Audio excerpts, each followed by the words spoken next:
Boa tarde a todos. Estamos aqui dando continuidade à nossa programação da 4ª edição do Sabedoria Preta. E agora temos a honra de trazer aqui aos nossos palcos a roda de conversa que será mediada pela Cleodes Pessoa. E nessa roda de conversa nós trataremos, sobre o lugar de fala das mulheres negras em seus diferentes e diversos fazeres culturais, das diversas linguagens. Então, eu gostaria de chamar aqui a nossa apresentação, nossa programação, Cleodes Pessoa, que irá mediar essa roda de conversa.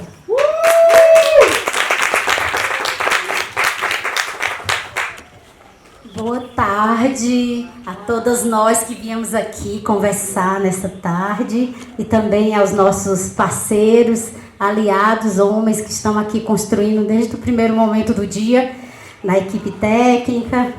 E assim, quando pensamos essa roda de conversa, ela parte de um lugar em que é preciso respeitar o lugar de fala do povo preto, mas mais do que nunca, respeitar os saberes, os fazeres, as artes que constroem a cultura dessa sociedade. E aí, eu sou Cleodes Pessoa e tenho uma trajetória como ativista feminista, não só no Distrito Federal, no Brasil, e trabalho como produtora cultural, assistente social. Também sou escritora e aqui nessa roda nós vamos ter várias mulheres que estão construindo a cultura popular, mas também ecoam em outras linguagens, E estou muito feliz por esse momento, bem feliz por esse momento, porque eu não estou... Autodescrição. Não estou só. Estão me dizendo agora que eu tenho que fazer autodescrição, tá? Então, como eu não estava avisada, começarei desde o princípio. Eu sou Cleodes Pessoa e eu sou uma mulher negra, estou com umas tranças boxeadoras no cabelo, uma blusa branca, uma calça meio alaranjada, marrom, cobre. E que mais que me autodescreve? Estou com uns brincos lindos, prateados, uma cobra, uma serpente. E vou convidar as minhas parceiras de roda de conversa de hoje. Eu estou entendendo que elas também vão ter que fazer autodescrição, Então já sabem, lindezas, quando vierem para cá e começar a se apresentar, já se descrevam também. Convidar pelas... Olha só, começar pelas matriarcas, Começar pelas nossas mais velhas. Isso é uma cultura do povo preto. Valorizar quem vem antes, Então, vou chamar aqui para começar a compor pelas mais velhas. Então, vem aqui, Joana Mendes, senta aqui comigo. Eliana, do Itapuã, Eliana Costa. Cadê Tamar Freire? Tamar sumiu. Tamar sumiu. Tamar Freire, vem pra cá. Nossa Jamelinha da Mangueira, ela vai já se apresentar. E Tatiana Nascimento. Venha cá.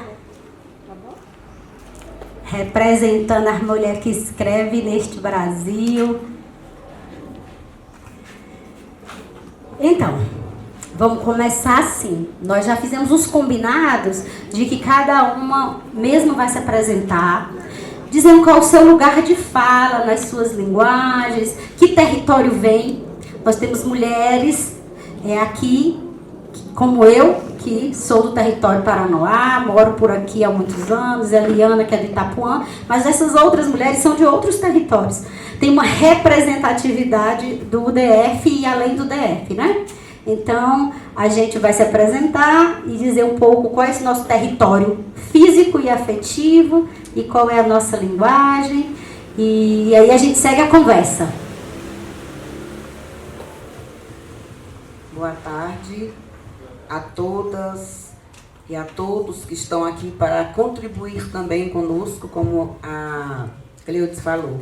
O meu nome é Maria Joana Mendes, eu moro no Guará, Eu não preciso nem falar que eu sou uma mulher negra. Não preciso nem falar, né, gente?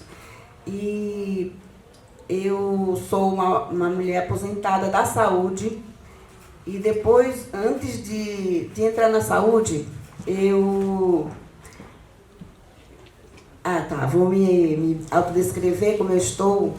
Eu estou com tranças rasta, presa na frente e solta atrás. Estou de óculos, estou com um vestido de tecido afro, alaranjado e marrom. Estou com uma sandália preta na frente e atrás, palha. Obrigada.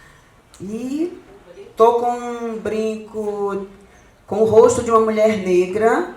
Estou com uma pulseirinha com várias pedrinhas e uns balangandãs. Um anel de acrílico alaranjado, desculpa. E acho que é isso, né? Aí estou com um monte de colares feitos por indígenas. Branco, amarelo e alaranjado, certo? Se eu for falar mais detalhes, eu vou até amanhã. Então é isso. Então eu vim da saúde, de questão de profissão, me aposentei, mas a raiz cultural ela já vem desde criança. Quando eu vim aqui para Brasília, eu só tinha 15 anos.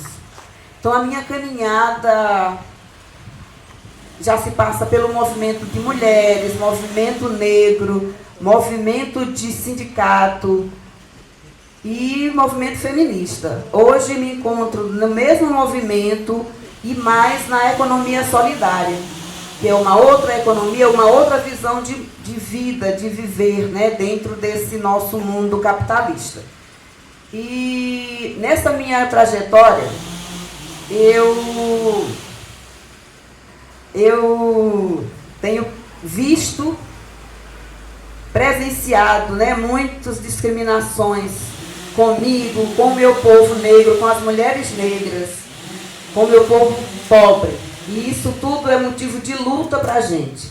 E a gente sabe que a discriminação, para nós mulheres negras, nós povo negro, ele vem na hora que a gente nasce, ou bem antes, dos nossos pais, dos nossos avós. E hoje a gente se sente muito mais, eu não diria nem representativa, mas temos mais lugar de fala. Queremos nos visibilizar com a nossa fala, com o nosso pensamento, com o nosso fazer. Porque durante muitos e muitos anos isso nos foi negado. Não que hoje esteja lá essas maravilhas, mas hoje a gente já se coloca, a gente coloca nossos pensamentos, nossos fazeres, e isso nos orgulha muito. E fisicamente eu estou no Guará, né, vindo de São Luís do Maranhão, estou hoje no Guará, fazendo cultura, lutando contra os preconceitos e discriminações. E a cultura, a gente costuma falar, a cultura popular, ela nos une. Ela não é só para você brincar, ela é para você lutar, é para você resistir. Porque a nossa cultura, ela é uma ancestralidade. E o tambor de crioula, da qual eu faço parte, ele é uma luta. Não veio da África e chegou e é tudo lindo, não. Para mulheres hoje estarem à frente de um tambor de crioula, trazido do Maranhão, e estarem tocando, dançando, não foi de um dia para a noite. Foi através de muita resistência, de muito falar, de muito se apresentar e lutar para que não fossem só os homens. E que a gente tivesse esse espaço e tivesse esse lugar de fala. E que hoje a gente tem e defende com unhas e dentes. Então, acho que eu vou parar por aqui para posteriormente voltar para outra conversa. Muito bem, obrigada, Joana. Joana, você é do tambor de crioula, Flores de São Benedito. Então, representando essa linguagem, além de muito mais outras questões. A gente vai fazer uma outra rodada. Essa primeira é só para a gente se apresentar qual é o nosso lugar, de onde a gente vem, onde a gente mora, onde a gente milita, qual a linguagem que a gente movimenta, né? Então, é para cada uma se apresentar e falar um pouco disso. E a gente vai depois aprofundar. Passar aqui para a Eliana, e ela mesma se apresenta. Bem-vinda, Eliana, honro sua força.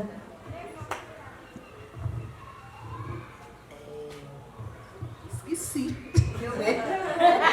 o meu nome, né?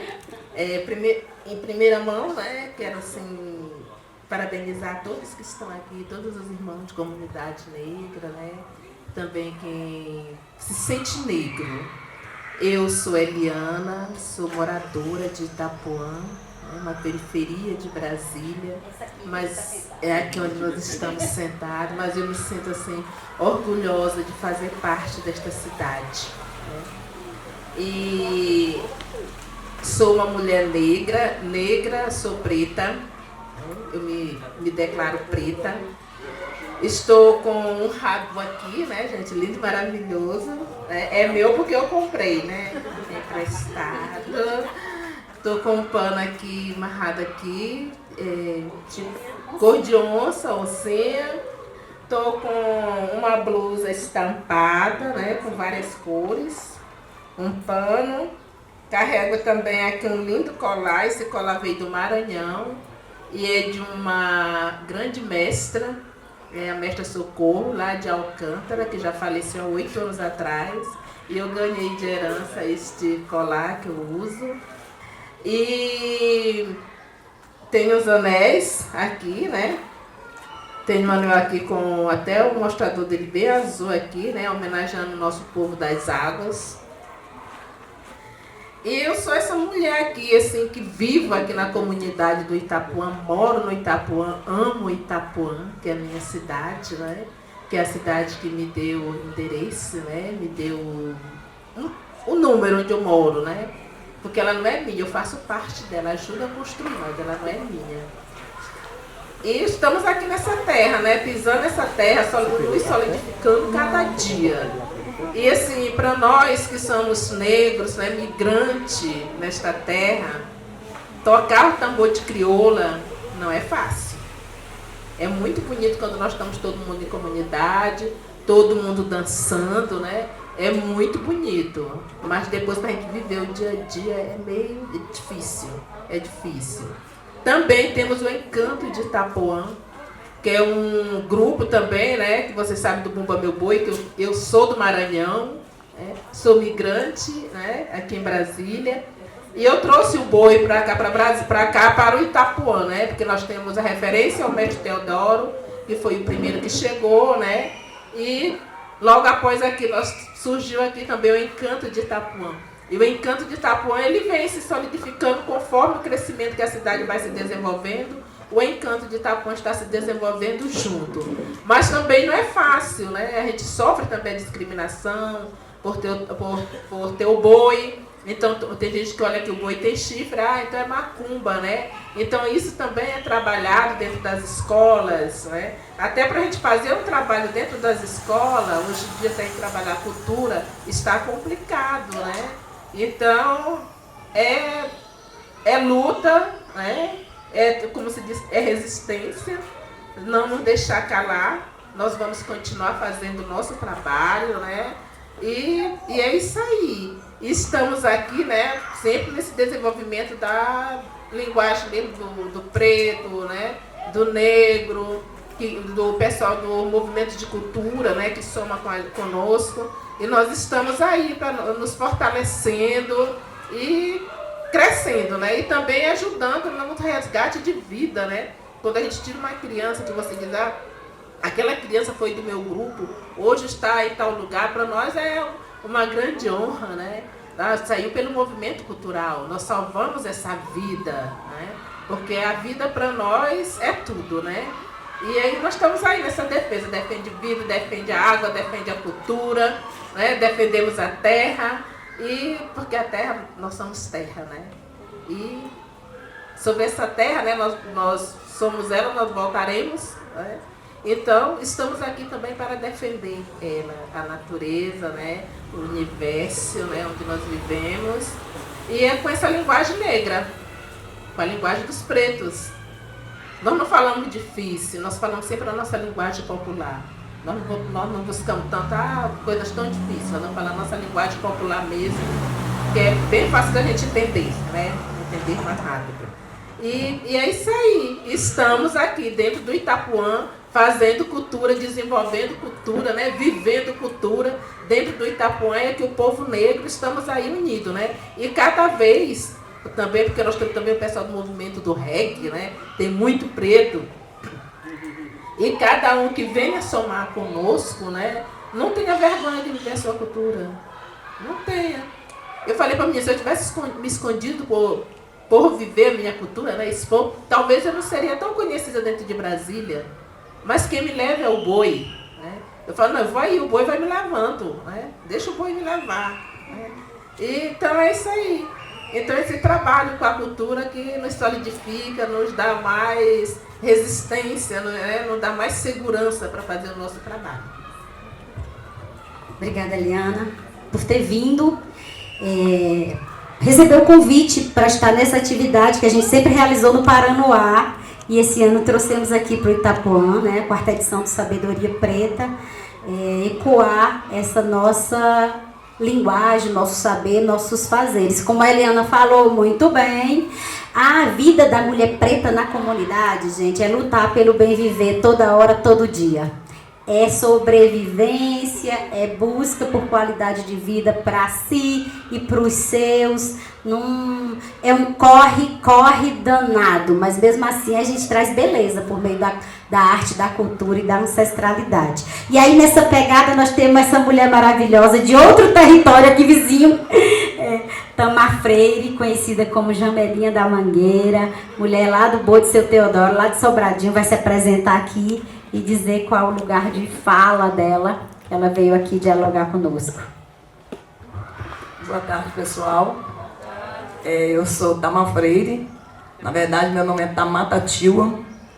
Meu pai, quando ele viajou para o Amazonas, ele teve um episódio que ele estava na mata com os indígenas e uma expedição.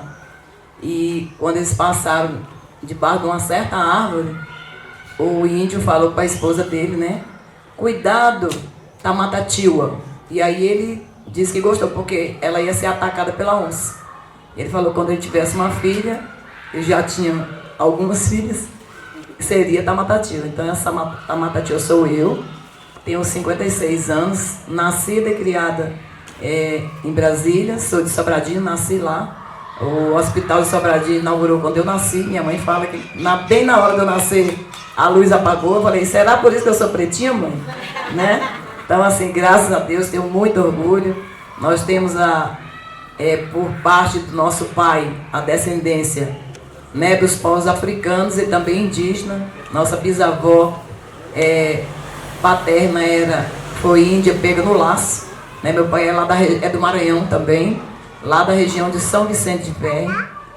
E eu fui criada nesse contexto da cultura maranhense. Então, meu pai morou no Rio de Janeiro por 5, 6 anos, e lá ele sentia muita saudade do Maranhão. E ele conhecia muitos políticos e sempre perguntava por que não tinha notícia do Maranhão nos jornais. Aí falava assim, não, é muito difícil. Quase ninguém fala, não, então vou ter que dar um jeito. E ele, desde criança, sempre gostou muito do boi. E aí ele falou, vou ter que fazer alguma coisa para o nome do Maranhão sair no jornal. Tem que falar no Maranhão, né? Ele tinha muito orgulho do estado dele. E aí ele fez o boi lá no Rio de Janeiro. Por conta desse trabalho, ele foi parar em São Paulo, no 4º centenário, e veio para Brasília para o primeiro aniversário da capital. E aí no ano seguinte, em 62, foi fundada a UNB e ele entrou na UNB. E aí em 63 ele começou o trabalho do boi lá em Sobradinho. Então o boi agora em janeiro, dia 25, vai fazer 60 anos no Distrito Federal. Eu entrei no boi Entrei no boi, toda minha família brinca no boi, trabalha no boi, né? Uns mais, outros menos. Eu sempre fui mais assim, apesar de tímida, criança, mas eu sempre gostei muito. Sempre fui muito pela dança, pelo canto. E aí eu entrei no boi para ser índia. Entrei com 12 anos, porque quando meu pai começou o boi, era o sotaque da zabumba. E aqui em Brasília não tinha índia. Só passou a ter índia quando mudou o sotaque para Baixada. E aí então fui uma das primeiras índias do boi, com 12 anos. E aí saí, voltei com 15, daí não saí mais. Então eu milito no boi, Participo do Tamboril de Crioula. Muitas vezes eu pego a saia e danço, mas assim, mais na organização, né, alguma coisa lá no nosso Centro Cultural, que é o Centro de Tradições Populares de Sobradinho. Eu cuido mais da parte do patrimônio, porque eu tomei essa missão para mim, né, de cuidar da nossa memória. E trabalho também na Escola de Samba de Sobradinho. Eu canto na Escola de Samba Bola Preta de Sobradinho, já tem desde 2009, que em 2006 eu me entendi como compositora de samba. E aí fui participar do concurso e aí dali também eu não saí mais. Né? Aí fui convidada a cantar na escola em 2010 e estou até hoje. Já levei um samba meu para a Avenida, o samba 2013, que falava na Elza Soares. Já levei um samba também aqui pela Acadêmicos da Asa Norte em 2011, sobre os 50 anos do Sindicato dos Bancários de Brasília. E estou nessa luta, né? Então é esse trabalho que eu faço. E além disso, né, com essa luta do boi, do carnaval, que a gente não tinha assim tempo para descansar. E para mim descansar não é deitar na cama não, viu gente? A cama me espinha. É brincar, é sentar, é tomar uma cervejinha com a família, com os amigos. E aí eu criei um blog de carnaval também. Então eu tenho um blog de carnaval em homenagem ao Maranhão, né? Chama Corda Maroca, porque tem uma corda maroca lá no bairro da Madre Deus, então eu quis homenagear também. Apesar de não ser maranhense nascida, o sangue não foge às raízes. Então eu sempre gosto de estar levando a cultura do Maranhão onde eu vou.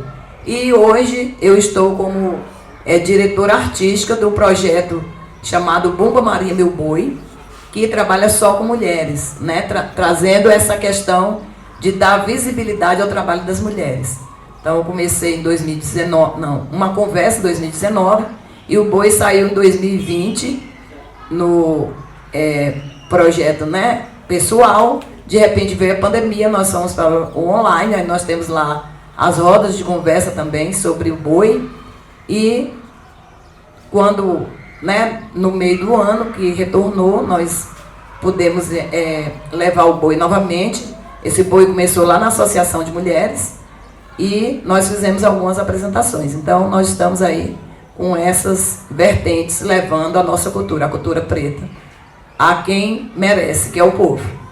Mesmo sofrendo o que a gente sofre, né? Não é fácil, como a Eliana colocou, tá? Então depois eu coloco mais as questões. Muito obrigada. Sim, eu sou... o cabelo é meu, né? Ele não cresce, viu, gente? Ele só cresce se passar a macirré. Eu falei, eu não vou passar, já passei. Se ele quiser crescer, vai ser do meu jeito. Eu não costumo... Só costumo colocar salto, arrumar a unha quando eu vou cantar no Bola Preta. Aí eu mudo um pouco a figura, né? Não sou muito de mexer no cabelo. Não gosto que mexa muito no meu cabelo. Gosto assim. Lavou, passou o creme, tá ótimo. Se secar, já sabe, que ele vai virar bolo, né? É um fermento natural, mas eu não ligo muito. Só gosto de andar de tênis, calça jeans. Onde me vê vai ser assim. Principalmente dizendo alguma coisa, né? Então essa aqui diz, apesar de você amanhã, há de ser outro dia. Então eu levo realmente a nossa luta no peito e na raça. É isso. Agradecer, Tamar, ter escutado o chamado para vir aqui nesse território Itapuã, celebrar. E, na verdade, para além de celebrar, a gente está aqui na resistência, né? Porque se a gente for olhar para esse grupo que está aqui debaixo desta tenda, e a luta que foi para conseguir fazer um evento no equipamento público, é uma celebração, mas também é uma luta. A gente está aqui para ecoar o que a gente anda fazendo de cultura preta, descolonizando e desestruturando as mentes e os corpos por aí. Então, para além de celebrar hoje, é um encontro também de resistência, de resiliência e de ecoar a existência. E é nessa pegada que eu vou passar aqui o microfone para Tatiana Nascimento, para ela se apresentar e dialogar aqui sobre qual lugar de fala que ela vem trazer hoje aqui para nós.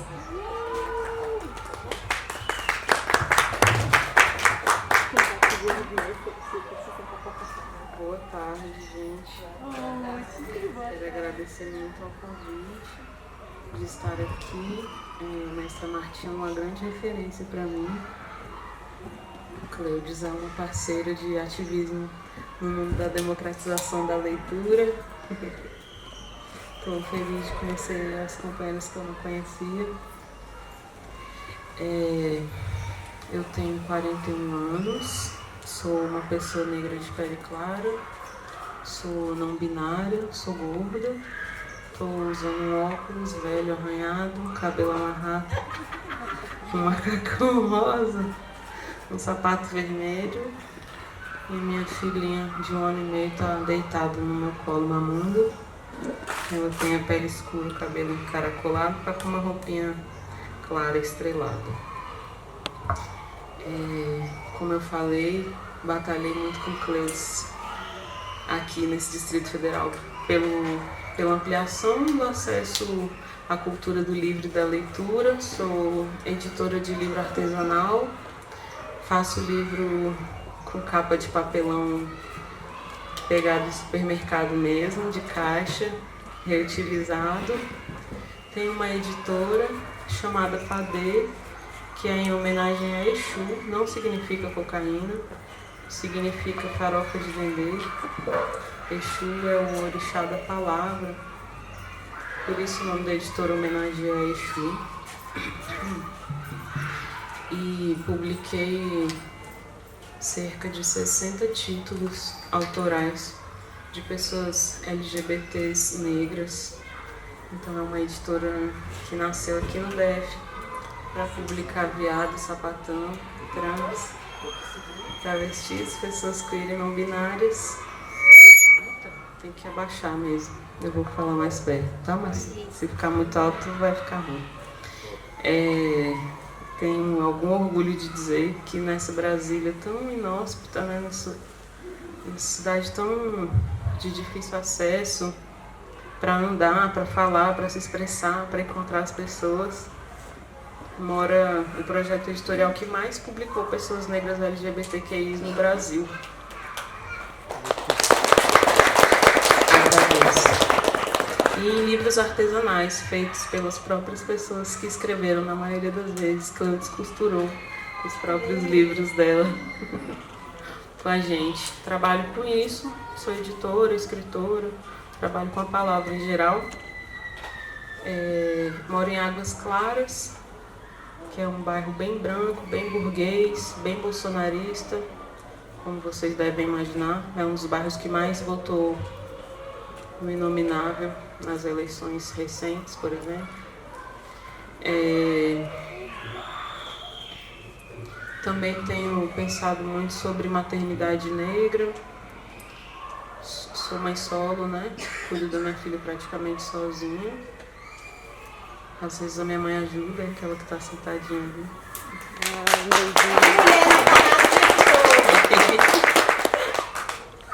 E tenho pensado muito nos impactos do racismo para criar nossas crianças de forma feliz e livre, né? Acho que hoje...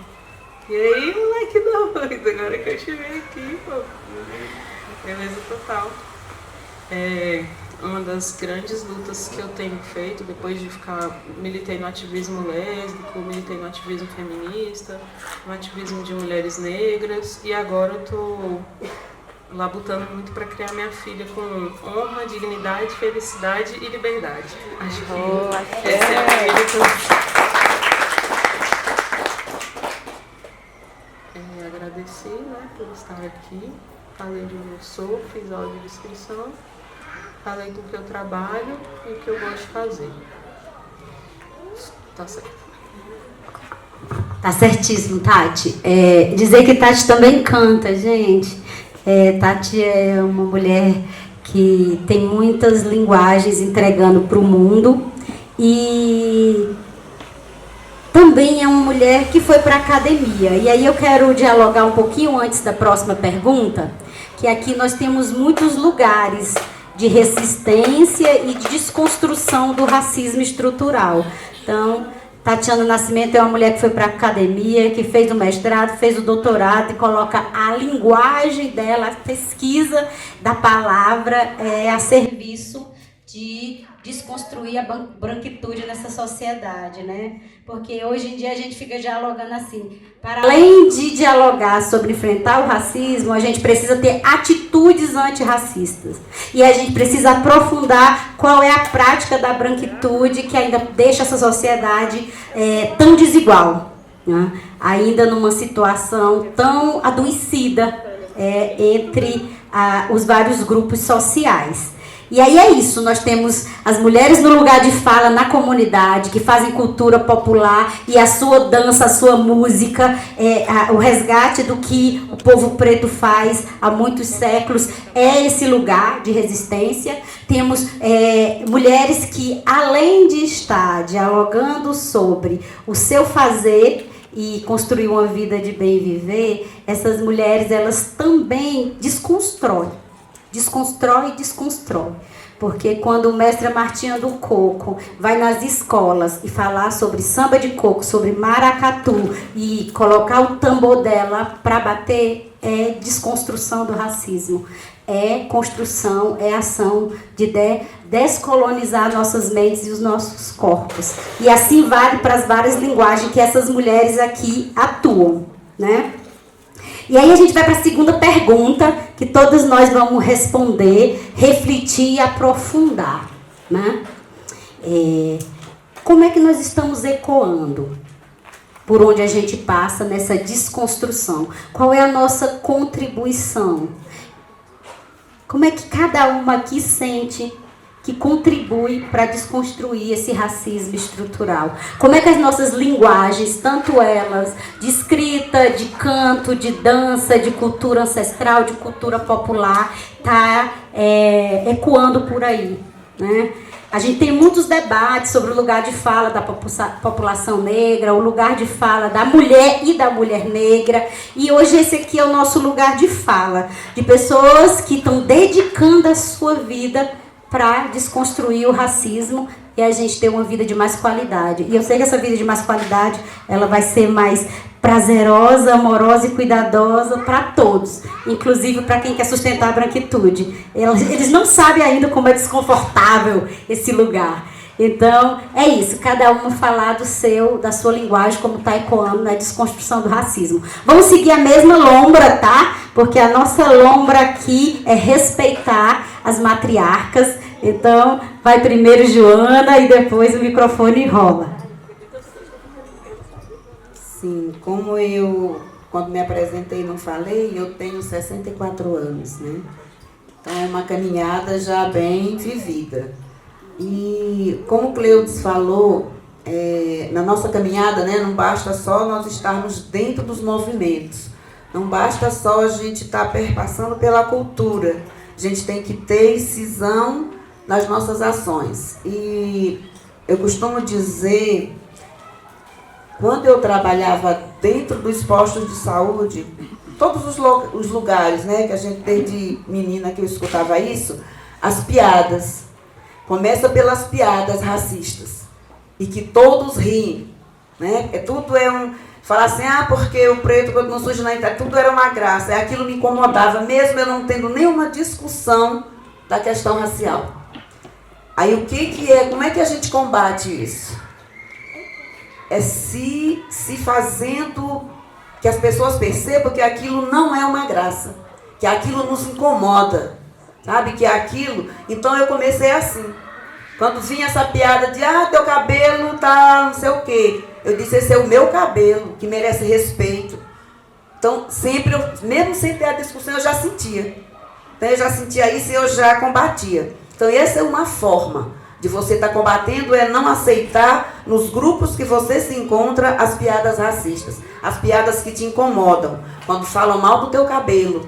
Negra do cabelo duro, esse cabelo é bombril, então você tem que combater. Dizendo que você se orgulha, porque aquele é o teu cabelo, e que é um cabelo bom, que dá para fazer trança. Se você quiser alisar, é uma opção sua, sabe? Então a gente não pode dizer, se eu aliso, eu não sou negra. Não, a gente tem que dizer que eu tenho essa opção. Meu cabelo me dá essa opção de eu fazer trança, e de eu alisar se eu quiser. Isso não me deixa branca. mas me deixa que eu assumo a minha negritude. Quando eu assumo o meu cabelo, eu assumo a minha negritude e tenho orgulho dela e falo dela. E aí, dentro das nossas atividades, né, culturais, culinárias, porque uma das coisas também onde a gente tem muito lugar de fala e de fazer é a culinária. E como a maioria aqui dessas mulheres que estão aqui são maranhenses, a gente no Maranhão, a gente costuma se juntar muito pela culinária, porque a culinária maranhense ela é uma culinária vasta. E lá no nosso tambor, independente de ser o tambor, quando a gente se encontra, a gente quer manter a nossa cultura culinária, então a gente faz vários tipos de comida. E que as pessoas falam, nossa, mas você... E aí vem a torta de camarão, vem o arroz de cuchá, vem o sururu, vem o caranguejo. E a gente... Mousse de cupuaçu, que esse daqui adora. Então, essa é uma forma também de resistir e de manter a nossa ancestralidade, porque isso nos remete a nossos avós, a nossos pais. E eu sou neta de escrava.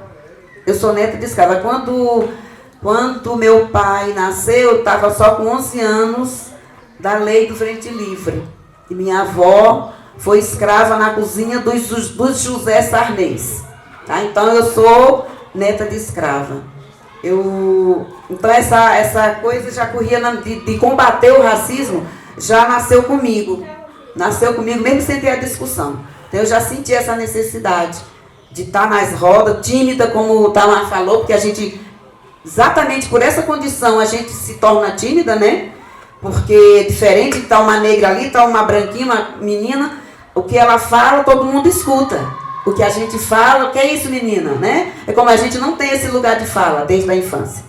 Não tinha. Agora nós ensinamos isso para os nossos filhos, para os nossos netos, para os nossos irmãos. Então é isso que acontece. Então a gente tem esse... E o fato de você chamar as pessoas da nossa comunidade para o tambor também é uma forma de dizer, de resistir e de estar falando desse preconceito, falando e combatendo, né? E a gente tem muita dificuldade na vizinhança, porque quando você começa a tocar o tambor, lá na nossa comunidade já teve gente que já puxou abaixo-assinado dizendo que não queria macumba ali por perto. Porque quando você fala em tambor, eles já acham que é uma macumba, e que seja uma macumba, porque eles não sabem o que é uma macumba, né? Acha que é coisa do mal. Então a gente tem que falar que o tambor, realmente é o pulsar do coração, era com esse que os escravos, os escravizados, que ninguém nasceu escravo, né? Fomos escravizados, viemos da África escravizados. Então o tambor era uma forma de comunicação, de resistir, de dizer, olha, minha terra veio comigo, meu costume, minha alegria veio comigo, aqui tem um pouquinho que eu quero mostrar. Então isso era uma forma de você estar alimentando a sua ancestralidade, alimentando a lembrança do seu lugar. Então o tambor faz isso, a comida faz isso. E eu amo também cozinhar. E outra coisa também que, junto com o tambor, vem com a gente, é o artesanato. Porque o nosso tambor, se eu for sentar aqui para falar do tambor, se Eliana for falar do tambor, de onde nós viemos, a gente passa aqui um dia. Porque tem os nossos mestres que vieram atrás da gente. Para a gente estar aqui hoje, os mestres vieram rompendo esse preconceito, rompendo toda essa forma, né, e trazendo essa luta. E ele não fazia, o nosso mestre, ele não fazia o tambor por fazer. E hoje também aqui, na hora que a gente for apresentar o tambor, a gente vai estar prestando uma homenagem ao mestre Chico Macedo, que veio da infância com ele também essa questão da luta. Então é isso, gente. Mais coisas, outras rodas nós teremos também, né? E nós ainda vamos para a gente falar, porque isso é nosso, é de nós negros, de conversar, de se inteirar um com o outro, sabe? De sentir o que o outro tá querendo falar. Isso é nosso. Só antes de passar para a Eliana, para ela falar um pouco de como as linguagens que ela trabalha, o ativismo dela está ecoando, muito da fala da Joana traz para nós o pensamento em que o quanto os nossos fazeres, né, quando ela fala da alimentação, do artesanato, da forma organizativa comunitária, é o que a gente ainda tem do passado e sonha como um bem viver. Que essa sociedade capitalista estruturada na exploração e que não fomos nós, o povo preto, que criamos, é adoecedor. E aí queria afirmar que o nosso lugar de fala também é esse, né? Da gente voltar a uma sociedade mais sustentável, né? E que as nossas práticas ancestrais, elas eram e são ainda sustentáveis. Passar aqui para a Liana. Fala assim, como a cultura, né, está ecoando dentro do Itapuã. Então eu vejo assim, o encanto de Itapuã, como ele surgiu no Itapuã.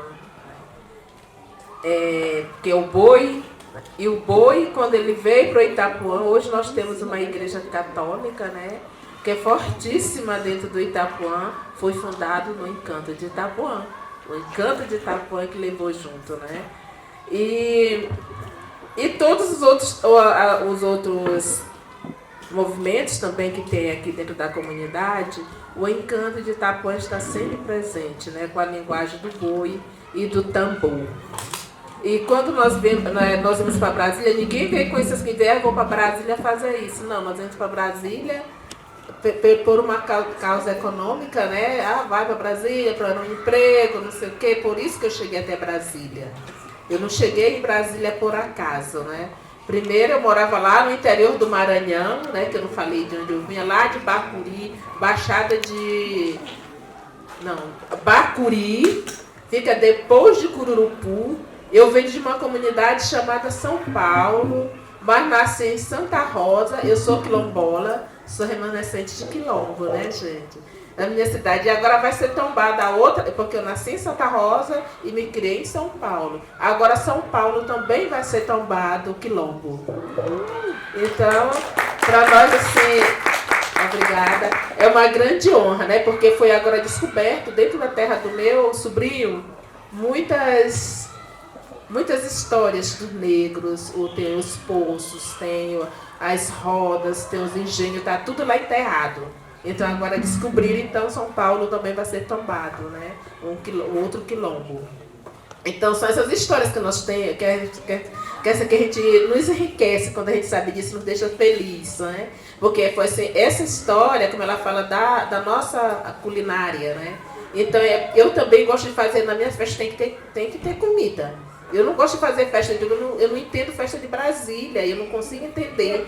Porque Brasília, o pessoal só visa mais o capital, né? Não pensa a amizade, a comida, serve uma comida para seu povo. E já eu penso muito na comida, não, tenho que fazer uma comida. Como é que eu vou fazer a festa sem ter uma comida para o povo? Aí eu me preocupo muito com isso. Então, porque já está no meu sangue, está na minha vida, né? Porque eu fui criada, fui educada desse jeito, né? Que eu também vejo, a minha bisavó era uma grande mãe de santo, era a maior mãe de santo da região de onde a gente nasceu, lá no Maranhão. Então, ela já fazia também um trabalho era até chamado lá o nosso lugar lá de remanso, porque todo mundo chegava e tinha que parar ali, comia, depois seguia a viagem, né? Então, era chamada de remanso. A terra lá. Então, e de lá eu cheguei, fui para São Luís, né? Que eu morei em São Luís, também fui migrante, né? Que eu vinha do interior, morei em várias cidades do Maranhão, Balsas, Codó, Imperatriz, Caxias, tudo eu morei por ali, né? Aí depois até cheguei em Brasília. Presidente Dutra foi a última cidade que eu morei. Depois cheguei aqui em Brasília. E nessa chegada aqui em Brasília, eu me encantei em Brasília. Brasília me abraçou, né? Aí eu digo assim, eu amo Brasília, né? E trazendo esses meus saberes para Brasília. Mas assim, eu me sinto criança, diante quando eu vejo assim, tantas histórias tão bonitas de tantas pessoas. Eu digo, gente, eu sou uma eterna aprendiz aqui junto com esse povo, porque eu tenho muito que aprender, tenho que crescer, né? Nesse aprendizado, né, dentro da cultura negra, eu digo assim, dentro da cultura dos pretos, né, porque as outras culturas é muito interessante, mas para mim não me faz muita diferença, porque eu gosto mesmo de aprender o que é bem mesmo da negritude, né, então eu estou sempre em busca de alguma coisa diferente, né, para a minha comunidade, também eu tento passar para as crianças, né, porque eu tenho muitas crianças, tenho jovens, tenho adolescentes, né, que trabalham junto comigo, que faz esse trabalho de cultura. E nesse trabalho a gente tenta valorizar a nossa cor, buscar respeito, né? E esse respeito também é valorizando o que nós temos, né? Nunca deixar que uma pessoa lhe critique pelo seu modo de vestir. E eu gosto muito de andar cheio de cordão, gente. Desde menina, eu sempre gostei. É cordão, é brinco. Eu gosto. Eu vou para o trabalho, todo dia eu vou... A menina, Marcelina, mas tu gosta, né? Ah, já tenho lá em casa, vou trazer para tu. Ah, já tenho lá em casa. Porque... é o que a gente acho que está no sangue. Não é dizer que não, é porque eu gosto mesmo. Eu gosto de você olha uma medalha bem grande, eu quero, você olha qualquer coisa de índio, eu quero. Tudo que eu olho assim, eu quero, entendeu? Aquele querer, vou botar em você, vai botando, né? Então, é isso aí, porque acho que já está no sangue, né? E não é coisa para dizer assim de. Não, eu gosto de que tenha pedras, esses negócios assim que eu gosto, aquela semente de como é? Lágrimas de Santa Luzia para enfiar, assim que eu gosto de fazer, eu gosto de construir, né, as coisas para me usar. E são esses saberes, né? Eu digo, acho que isso eu já trouxe no sangue, porque eu aprendi, né, na minha adolescência, e assim eu dou graças a Deus, porque esses aprendizados me levaram a querer construir o bem, né? Porque eu pensava, não, me levaram a construir o bem, porque eu aprendi o que é bom para a vida, né? Hoje também eu saí para fora também, né? Estudei, eu sou pedagoga, né? Sou formada também em artes, que agora durante a pandemia, quando estava todo mundo morrendo, eu falei, não vou aproveitar para fazer outra faculdade, porque aí vou morrer. Fiz mais uma faculdade de artes, né? Porque eu me identifiquei muito com a arte, eu sou pedagoga, né? Mas eu não assim, trabalho porque eu tenho que trabalhar, né? Mas assim, eu me identifico mesmo com a arte. E no momento eu estou trabalhando na saúde. Estou em outra área, né? Estou nos ramos diferentes. Mas eu me identifico com a cultura. Aí tem vezes que eu fiquei falando, até quando nós temos a reunião com o Lula, nós falamos que você tem que criar um projeto, né, para os agentes culturais, os mestres de cultura, se aposentarem como mestre de cultura, né? Se aposentarem como os agentes de cultura, os agentes que faz cultura, porque nós não temos para fazer uma aposentadoria. Só vai se aposentar se ele é professor, se ele for da saúde e o pessoal da cultura, né? A gente precisa ter um projeto para isso. Eliana falou num assunto muito importante, né? Há muitos anos que vem se falando da lei dos mestres e mestras, que as políticas públicas, né, a política governamental garanta que os mestres e as mestras, elas possam ser garantidos a partir dos seus saberes e fazeres.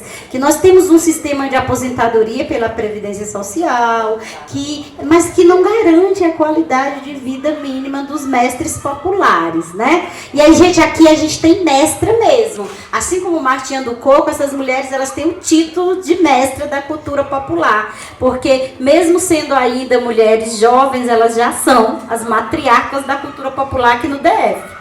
Então é uma honraria estar com vocês aqui, tá? Eu que vim lá do Nordeste, tu falou com um monte de mulher aqui, a maioria do Maranhão. Eu não do Maranhão, mas do Nordeste é a grande maioria. Como a maior parte da população periférica do DF é nordestina. E eu também migrei de Fortaleza, do Ceará, para cá, para o DF. E é uma honra estar entre vocês, construindo a minha história aqui. Então, vou passar aqui para Dona Tamar, para ela poder falar como é que é a linguagem dela, os vários lugares que ela ocupa, o saber dela popular, está ecoando, desconstruindo o racismo por esse DF, por esse mundão. Bom, o meu primeiro saber foi em casa, né? Foi o respeitar a todos, independente de origem, de cor. Então, meu pai sempre foi uma pessoa com pouco recurso, mas de um coração gigante. Então, meu pai fez isso, Eliana. Toda pessoa que chegava em Brasília e ia para a rodoviária, estava perdida, alguém dizia, pega o ônibus e vai lá para Sobradinho e procura o seu Teodoro do Boi, que ele ajuda todo mundo. E realmente, né, ele acolhia todo mundo. Principalmente quando ele sabia que a pessoa era do Maranhão. E aí, então assim, muitas pessoas passaram lá em casa. E desse aprendizado, eu sempre admirei meu pai por essas atitudes que ele tinha, né, como ser humano. Lá em casa também é um povo muito festeiro, um povo festeiro que também gosta de comida. Não pode faltar a farinha de puba, essa é essencial. Então, assim, toda festa tem que ter a comida. A gente também foi criado nisso, né, esse saber. Eu não sei cozinhar muito, mas eu ainda faço uma Marisabel, sei fazer um peixe, sei fazer um camarão, uma torta de camarão, e aí vai, né? Não me alongo muito, porque realmente essa praia ficou para minha irmã, que é maravilhosa, sabe fazer muita comida. Minha irmã Jacira, que a gente chama de Tajá. Então, eu lá em casa, apesar da timidez, eu sempre fui muito observadora. E aí tudo que passava na televisão, eu gostava de fazer, eu queria experimentar. Então, meu primeiro experimento foi trazer os meninos da rua para montar uma escolinha. E aí meu pai foi alimentando esse sonho, que desde criança, que eu me entendo 5, 6 anos, que eu era de jardim de infância, só que eu estudava numa escola particular. Então, a maioria dos meus colegas não ia para a escola, porque a escola, né, não tinha dinheiro. Meu pai, por conta do boi, então meu pai fazia uns arranjos, né, de ceder o barracão e aquela coisa, e a gente ia estudando. Mas só que a maioria só entrava na escola pública com 7 anos. Então, desde ali, desde muito cedo, eu me sentia já. Eu queria ser professora, mas eu queria primeiro ser professora dos meus colegas de rua. Então, a gente brincava na rua, tinha um horário que tinha a escolinha. Quem não fosse para a escolinha, não podia brincar. E aí, então todo mundo queria brincar. E nisso eu fui construindo. Eu furei o pé 3 vezes, pegando as madeiras lá de casa do barraco. O que ficava lá no quintal, né? Para construir a escola do lado, na parede do nosso barraco. Aí eu consegui fazer a escolinha. E nisso eu consegui também que meus colegas, quando chegaram à escola, já chegaram sabendo ler e escrever. Então esse foi um sonho que eu comecei em casa, e ninguém lá em casa queria ser professor. Aí lá mais na frente, assim, meu irmão, que é o mais velho, ele mora no Rio de Janeiro, e ele já estudava muito, então ele dava aula. Mas assim, ele nunca ele dava aula em casa, ajudava nas escolas, na escola dele, assim, né, os professores. Mas eu nunca soube assim que ele foi ser professor em alguma escola particular ou fez coisa. O certo é que eu que sempre quis ser professora. E aí eu estudei. Aí minha mãe não deixava, não vai fazer magistério não. Eu falei, não, mãe, eu quero, não. Aí minha irmã tinha feito secretariado, eu fui lá, fiz secretariado. Fiz muito bem, porque eu sempre me dediquei a tudo que de proposta que me colocaram à frente, eu sempre quis fazer o meu melhor. Mas aquele não me conformava, eu queria ser professora. Aí depois eu fui lá e fiz o magistério. E aí eu fiz o concurso da Secretaria de Educação, passei por ela, 25 anos e 9 meses, eu vou fazer 7 meses de aposentada, mas sempre nesse meu trabalho da escola, foi a minha história de vida que eu levei para a minha sala de aula, tanto nas séries iniciais, como na área específica, que eu fiquei mais tempo, fiquei 20 anos na área de História. Eu sou formada em Estudos Sociais, com habilitação em História. E todo o tempo eu sempre levei a história da nossa casa, a nossa história do boi, tudo que a gente tinha como referência. Muita crítica, muito racismo. Chegava em casa chorando, dizia que não ia mais, mas só que eu sempre contava força exatamente do meu pai, que ele dizia, olha, a única coisa que eu tenho medo é de ter medo. Então, se meu pai não tinha medo, eu não podia ter medo. Né? Então, eu segui aquela história sempre, todos os meus irmãos. Então, a gente vai sempre caminhando. Eu sou da Secretaria de Educação, minha mãe, mais uma irmã. Outros são da Secretaria, uma também aposentada da Saúde, e a outra, em breve, vai ser aposentada da Fazenda. Né? Então, nós fizemos o concurso, fomos estudar, até... quando eu fui para a faculdade, só tinha meu irmão formado, o mais velho. Então, eu fui a segunda da minha casa, de 10 irmãos, a formar. Depois disso, né, nós nunca perdemos esse pique, e os outros foram, então, se formando. Ainda tem para se formar, mas tem os sobrinhos também que já são formados, né? Agora, essa semana mesmo, uma sobrinha conseguiu concluir a graduação dela. Foi muito difícil para ela, entrou num curso, entrou no outro, entra, sai, paga, não paga, deixa boleto para trás, né? Aquela história que a gente que não tem dinheiro, estudo não se mexe, aí o outro estuda o próximo, mas está pagando o anterior, e mais assim a gente vai, né? Levando. E essa história eu fui. E aí, como eu disse, né? Eu comecei a escrever também toadas no boi, e aí a gente não tinha esse lugar de fala dentro do boi para cantar, era só para pegar. No máximo para arrumar o barracão, fazer as ladainhas, fazer comida, brincar no cordão, mas mulher até então não cantava. E aí em 2001 eu fiz uma toada homenageando meu pai, e essa toada eu só fui cantar em 2009, quando ele recebeu uma homenagem no primeiro encontro de boi que teve em Brasília, né, para homenageá-lo. E aí então eu fiz uma toada num desfile, que a gente foi lá em Ceilândia, e ele pediu para eu cantar a toada, e aí eu cantei. A partir daí também, eu passei a fazer parte do boi, não só no cordão, tocando meu maracá, como sempre, mas aí eu passei a fazer toadas também, né? Então hoje eu também canto do boi. E faço isso com o maior prazer. Todo ano eu peço a São João Batista para me iluminar, para fazer grandes composições, composições que marquem as pessoas, que deixe nelas o quão grande é o nosso trabalho, né? Que é um trabalho de várias gerações, já são 3 gerações do boi. Então é isso que eu faço. Na escola de samba também, o primeiro samba que eu fiz, eu fui convidada por um presidente lá da Asa Norte. Falei, não, eu fiz só uma brincadeira. Ele falou, não, eu já vi você cantando, eu quero que você faça um samba para a nossa escola. Vai lá concorrer. Aí eu fui. Aí na primeira vez que eu fui, na mesma porta que eu entrei, eu saí. Mas só que o samba, apesar de não ter passado, muitas pessoas gostaram. E aí eu fui já tendo fãs, né? Ela falou, não, ano que vem você vai concorrer de novo. Eu falei, não, vou não. Isso aí foi só porque o presidente me chamou, mas eu não venho não. Não, vem sim. E acabei fazendo, né? Então eu fui concorrendo na Acadêmica da Asa Norte e na minha escola também, que abriu o processo de samba enredo. E fui fazendo isso. E antes eu cantava os sambas do meu tio, eu não compunha. Depois disso que eu passei a compor, né? Então vocês também vão me ver nas rodas de samba. Eu não sou aquela pessoa que chega, o microfone já está lá esperando, não, tá, gente? Eu vou para curtir, e às vezes eu sou chamada para cantar. Já participei lá em Sobradinho com o 7 na roda, né? Eles fizeram o Samba Tá Aí, eu fui convidada a participar com eles. Então, assim, às vezes eu tô na roda lá curtindo, e eles me chamam, aí eu vou e canto. Agora, se der o microfone, né? Aí eu canto. E eu levo isso também para a escola de samba, a questão da responsabilidade, da gente saber por que a gente está fazendo aquele trabalho, né? Para mostrar para os mais jovens que não é apenas você ir lá, ensaiar, larga o instrumento e tchau. Não, você tem que cuidar.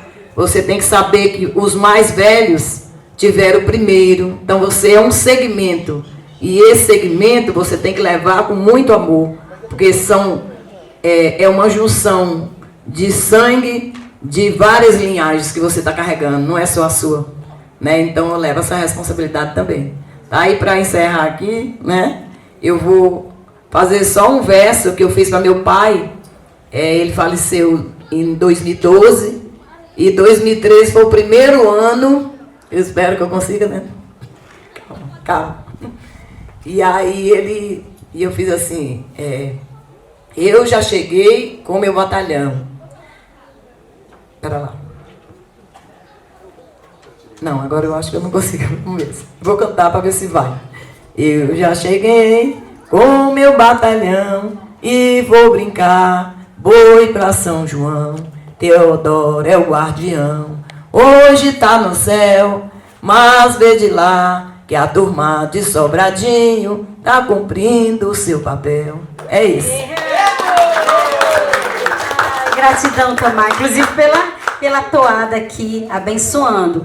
Gente, eu vou escutando as mulheres e eu vou ficando assim, num processo de agonia pelo filtro que a gente tem, né? São tantas marcas na nossa fala, né? Quando a Tamar conta a história dela e como a questão do machismo recorta a vida dela para vários lugares e ela tem que ir se fazendo e desconstruindo, né? Aí quando você diz assim, a primeira vez que eu fui tocar uma toada é porque foi em homenagem ao meu pai, o seu Teodoro, porque é mestre e tem firmeza, e aí até isso, né? Na sociedade, a dificuldade que as mulheres têm, e ainda está em muitos lugares, né? Então, o machismo, o patriarcado também perpassa as nossas vidas. São coisas que estão em todo lugar. E aí são conceitos, são narrativas, mas são práticas. Práticas cotidianas que está estruturada em tudo, né? E aí eu quero, antes de passar para a Tatiana, eu sei que ela tem muito a contribuir, quero dizer que quando eu cheguei no Paranoá e eu comecei a fazer os meus trabalhos como mulher negra, nordestina, o filtro que a gente tem para olhar as relações machistas e de invisibilidade da mulher preta é muito grande, né?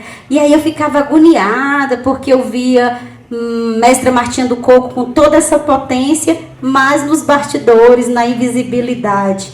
E quantas pessoas elas ganhavam com essa invisibilidade, né? Então, ao mesmo tempo que eu pego o meu lugar de fala e vou ecoando no mundo, eu tenho como tarefa minha, coletiva, também contribuir que as outras mulheres ecoem, assumam o seu lugar de fala.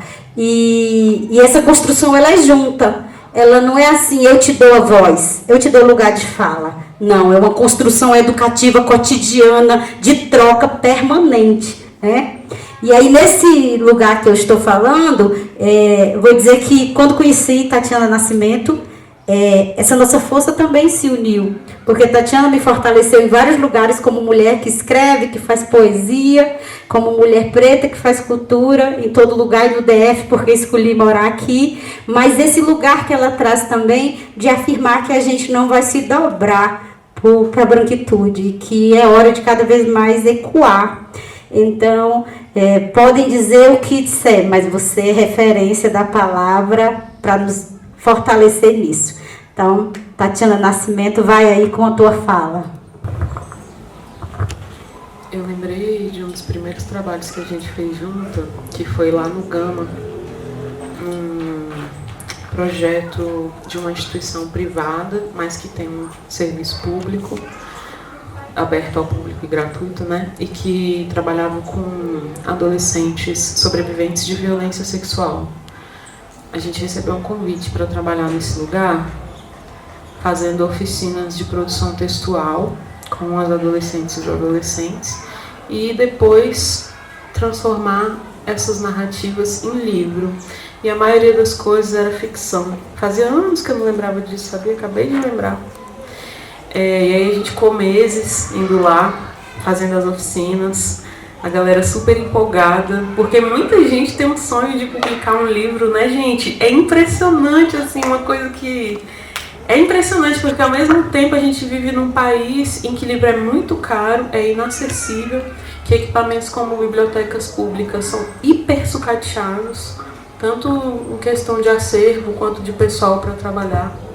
E ao mesmo tempo é esse país de um monte de gente escritora que tem histórias maravilhosas para contar, que tem um monte de devaneio na cabeça e quer colocar no papel e compartilhar com outras pessoas e movimentar outros corações. Então, é um país de muitas desigualdades, né?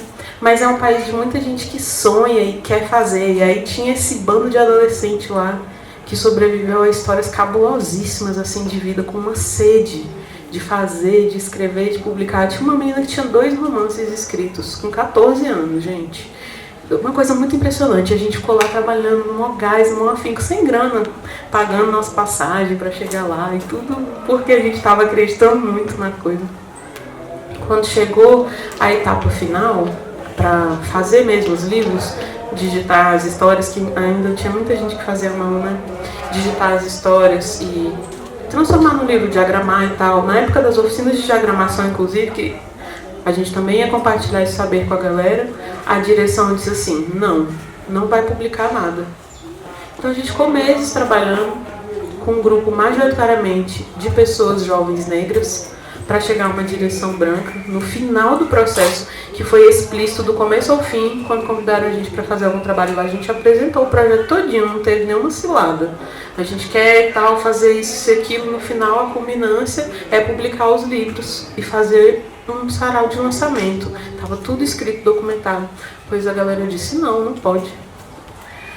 Foi muito frustrante, esse trabalho acabou aí, morreu, ficou. E frustrou muito a gente, mas principalmente o grupo de adolescentes, que depois deram seus corres para fazer outras coisas e conseguir garantir que a sua palavra não fosse silenciada por nenhuma força opressora, etária, ou racial, ou sexual, ou de gênero, né? Oi, meu amor. Oi, filha, vem cá. E aí, depois disso, foi que esse outro projeto, pelo qual eu publiquei quase 60 pessoas, é um pouco mais de 60 pessoas, assim, mas tem mesmo 60 títulos, é porque alguns livros são assinados por 2 pessoas, poucos mais tem. A maioria é livro autoral. Esse projeto que funcionou, que saiu, que tinha um site há até pouco tempo com os livros para download gratuito, porque acabou o dinheiro para pagar o domínio. Aconteceu. E isso me lembrou algumas falas aqui de vocês sobre o rolê do improviso, né? Às vezes a gente nem sabe o que a gente veio fazer aqui direito. Cai aqui, né, no mundo da matéria, nasceu, tá aqui. Tem que fazer coisas, se desenvolver, ser feliz, ajudar as outras pessoas a achar caminhos e tal, mas não sabe muito bem para onde que vai. Aí chega o caminho, dá tudo errado, às vezes você nem quer continuar, mas vai lá e tenta mais um pouquinho e alguma coisa muito mágica acontece quando a coletividade acredita na força da própria produção. Eu acho que isso é o que eu tenho, oi amor, conseguido fazer de mais valoroso no meu trabalho como pessoa que trabalha com as palavras, é compartilhar com outras pessoas a ideia de que sonhar em defender o seu próprio projeto de mundo, a sua própria visão de mundo, a sua própria voz, não só vale a pena, como é imprescindível para a gente continuar vivendo aqui nesse planeta. Porque tem um domínio de vozes, tem poucas vozes falando muito, inclusive sobre nós. Então, todas as vezes que a gente se junta, da forma que for, fazendo uma roda de conversa, mandando uma mensagem no WhatsApp para uma mana que está triste, publicando um livro artesanal costurado à mão, ou publicando um livro gráfico, ou fazendo um sarau. Vem cá, amor, não chore não, vem cá. Libera pra vir, libera. A gente consegue fazer isso que a Cleide falou tão bonitamente, né? Deixar o nosso protagonismo florescer. E consegue inspirar outras pessoas a acreditar que é possível fazer isso. E muitas vezes isso vai passar por acreditar nas tecnologias do improviso, da simplicidade, do o que dá para fazer. Então, fazer livro de capa de papelão não é muito glorioso, porque a gente vive num sistema que privilegia muito um tipo específico de livro.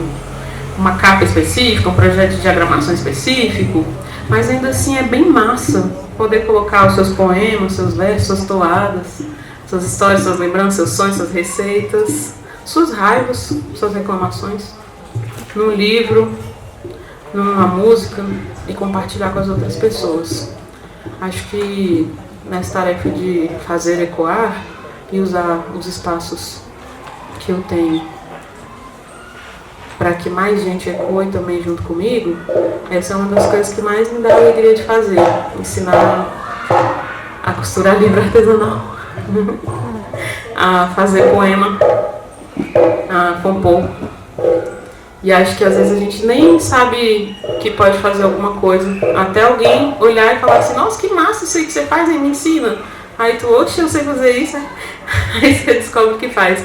Então, às vezes, o nosso olhar é tudo, assim, né? O nosso olhar entre nós, estarmos com a gente, poder dizer para outra pessoa, oh, que massa isso aí, hein? Que tu faz? E aí? Então, eu tenho feito isso, compartilhado formas de fazer registro de palavras, seja em livro, seja na escrita, seja na composição. Faço oficina, publico os livros, mostro como fazer os livros. Chegou mais uma que publicou um livro maravilhoso aqui. Salve tu, salve sua força. Eu tô um pouco cansado hoje, que eu dormi só 3 horas. A gente estava em outro lugar. Conta por que você dormiu só 3 horas. Isso é muito importante compartilhar isso.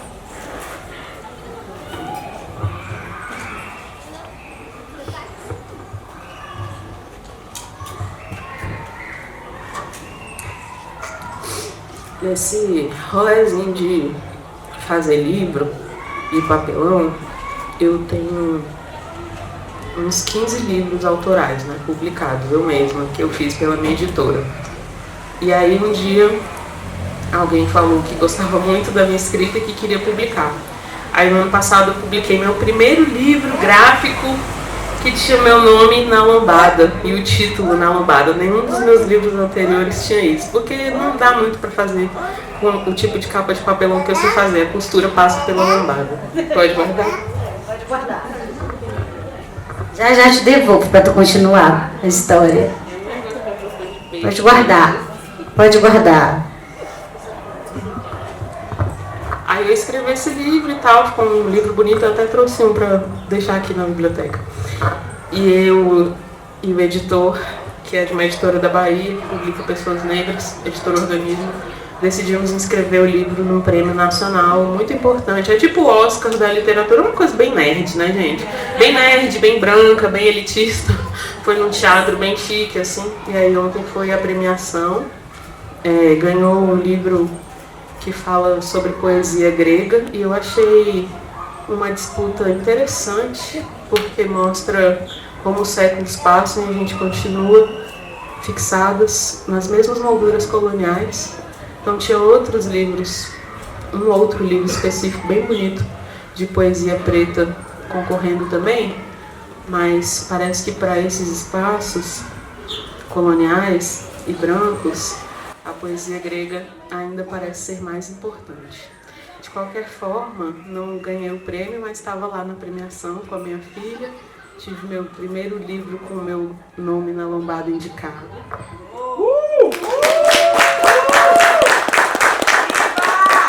E era um lugar bem chique, assim, no qual eu nunca tinha entrado. Teatro Municipal de São Paulo, um teatro que escreve com TH, para vocês verem de tão chique que é. E era em outro estado, né? E foi à noite e tal, mas foi bem importante estar lá e principalmente ver minha cria correndo pelo teatro como se fosse tudo dela, sacou? E é tudo todos dela. os lugares. É mesmo. tudo dela.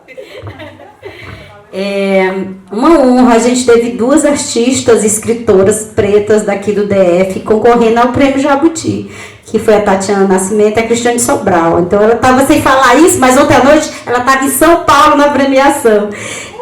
Isso é muito importante para nós. Isso é a gente ecoar a nossa existência.